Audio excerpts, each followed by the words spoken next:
I just got called for false start twice in a row. Yeah, this is my third time starting this podcast. It always takes me 2 tries at least of just getting used to my voice out loud. And I usually stop it and delete it. So here we are on the third take.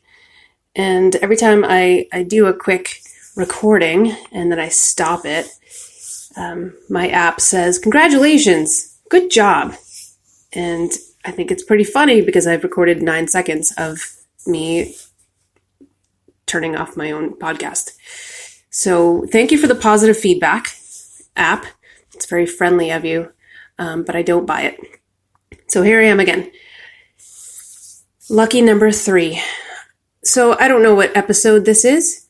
I've lost track, and honestly, that means I'm doing what I set out to do, which is to record several podcasts. And I did take like 2 weeks off, maybe in between one of them, just because I was going to give up, and I don't remember why. So here I am. Podcast number whatever. It's in your title. You can tell me after it's over. So I have the ability to look at the stats when I can check the stats of my podcast, meaning I can see how many listens it's had, and I can see where people are from that have listened to it, and that's it. So if you're listening and you don't want me to know that, don't worry, I won't know. And if you are listening and you do want me to know, I would love to hear from you. So I was looking at the stats, and my podcast has had nearly 200 plays. I think it's 182 at this point, and by people from 4 different countries. So that's pretty freaking rad.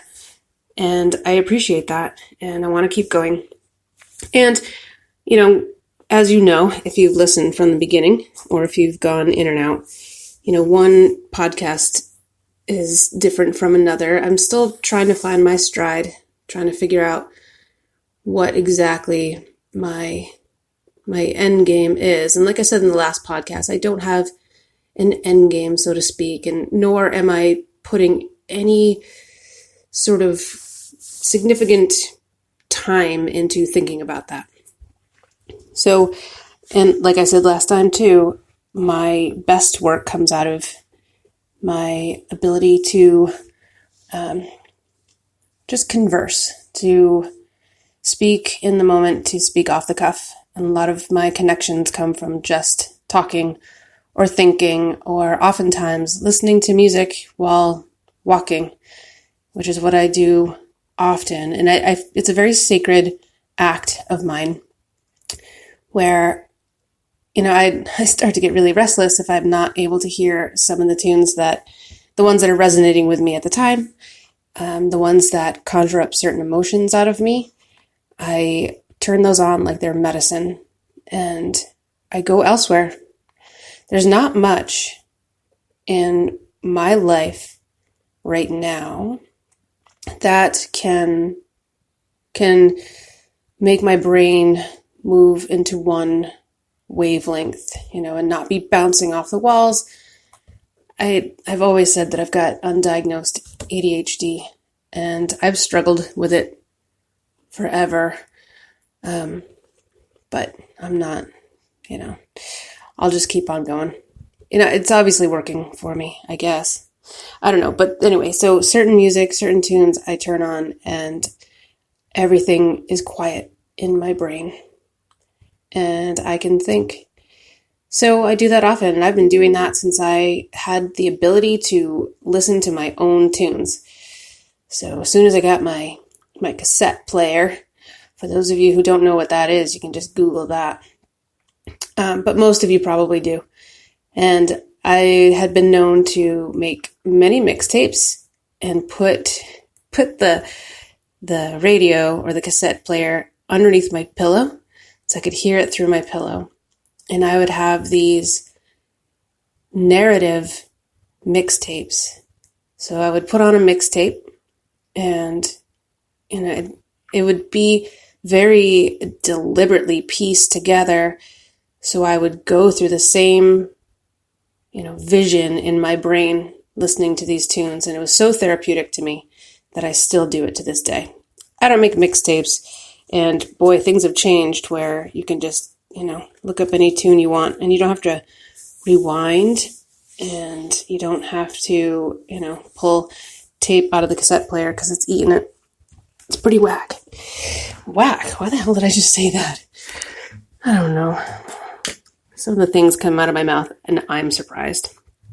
So I am going to maybe try to focus my attention on the subject of balance. And, balance, as defined, is finding that, and I'm not actually reading a definition. I'm searching in my own Rolodex in my own brain about what balance is. And balance is that peace between, teetering to one side or the other. And I always think about physical movement because that's who I am. And I can balance on my hands. I can balance on one foot. And when I'm doing a handstand, it's a constant, there's no stillness in balance. Absolutely not. Every muscle is firing, and it's keeping you from going either backwards or forwards, falling on your face. And so if those muscles were not firing and the brain was not focusing, you would fall. So I'm going to argue right off the bat that balance is not something where you find peace and you stay. Absolutely not.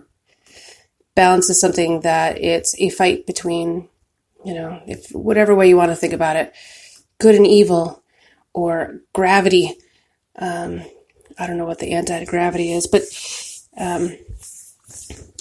So point being,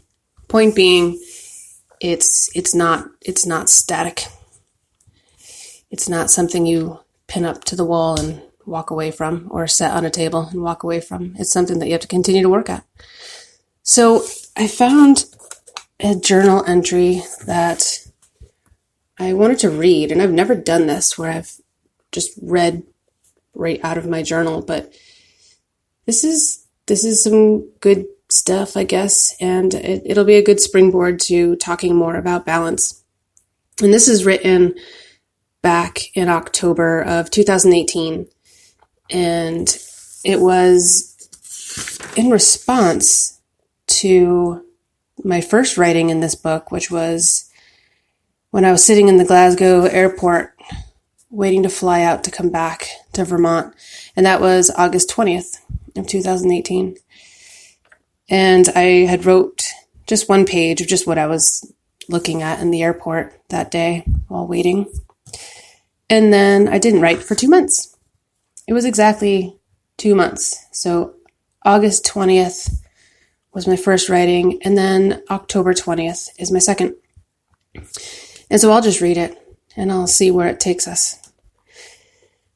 October 20th, 2018. 2 months from my last and only entry. So much has happened. So much good. There's a note in the upper right-hand corner about contacting Jarlath Henderson. Not only did I contact him, he played a show here on Wednesday, spent the night, snuggled the cat, and hung out here at the house. It was a brilliant time. Now I'm dealing with the usual letdown that follows a large endeavor. It's something I need to work on. Letting go. I'm guessing this is not uncommon. It's not unlike planning a wedding or a big celebration. The anticipation drives you so hard. The intense planning for the future and the seemingly fast-forward movement of the actual event to a heavy heart standing on the pier, watching it all sail into the past. Harsh and beautiful all at once. My personal experience with Jarlath was particularly intense. It was an example of how driven and focused I can be. It's an amazing asset, or skill, whatever. I can't control it. I can temper it slightly and have learned to be more patient and removed. I could potentially burn up if I didn't apply the brakes now and then. Also, it's always my heart leading the way, which means I fall in love easily, quickly, and often when I don't want to. Dealing with love and letting go constantly is a painful process, yet also addictive. I'm having a difficult time being alone today. I crave interaction. I crave creation and connection. I want to dance around and feel everything. And sometimes, on the flip side, I want to jump off a bridge. I'm figuring out how interrelated these intense feelings are. Same date, 7:31 p.m. I just got word that a band that I hired for the Levitt series won Best Music World Group today in London. I'm chatting with the band leader on Messenger. They'll be coming back to the US next June. What an honor to know these brilliant musicians. I'm very lucky. I finally found a home for my relentless energy. What gets me fired up are the interactions between people and the creation that happens because of those interactions. Like neurons firing, creating movement and thought, sparks in the night. It's easy to get hooked, hard to step away when the attraction is strong. I was placed in this vehicle to move, to think non-stop, to plan and instigate. It's the blood I circulate and leave behind when I'm struck hard enough. The passion is a curse at times. It calls for living on the edge of frustration and creation. It's unsettled by nature and moves past exhaustion into mania quickly. Looking back on these writings, especially just reading it aloud after my introduction to what I feel what balance is, I find that reading what I wrote and knowing how I felt when I first originally wrote it, as a third party now, not being the one who, or approaching it as if I didn't write it, looking at it just as an observer, I no longer feel that I should be worried about myself writing such things. I'm actually processing what it means to find balance. And I've done so by writing it out. And this flow of thought, now having read it to you and to myself just now, I'm noticing that I am doing the work of maintaining balance. That being, I notice the pendulum swing. I notice when it swings to the right that I'm in full work mode and my eyes are up and I'm moving forward and I'm looking at the goal and I'm doing everything I can to achieve it and involving people and spending my energy and working relentlessly. And then I see the pendulum swing to the left and I see my downfall. I notice how everything seems to go black and dark. The lights are off. The event is over. The plug is pulled and it's time to go home.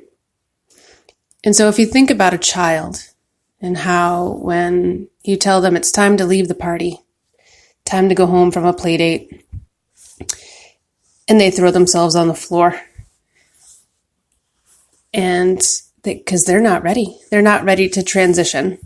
And so kids have to learn how to transition, how to navigate their feelings about having to leave one situation that they're really enjoying to move into another situation that they might not actually know what's happening next. I mean, that's a lot of times kids are very, very focused on themselves, number one, and number two, in the moment.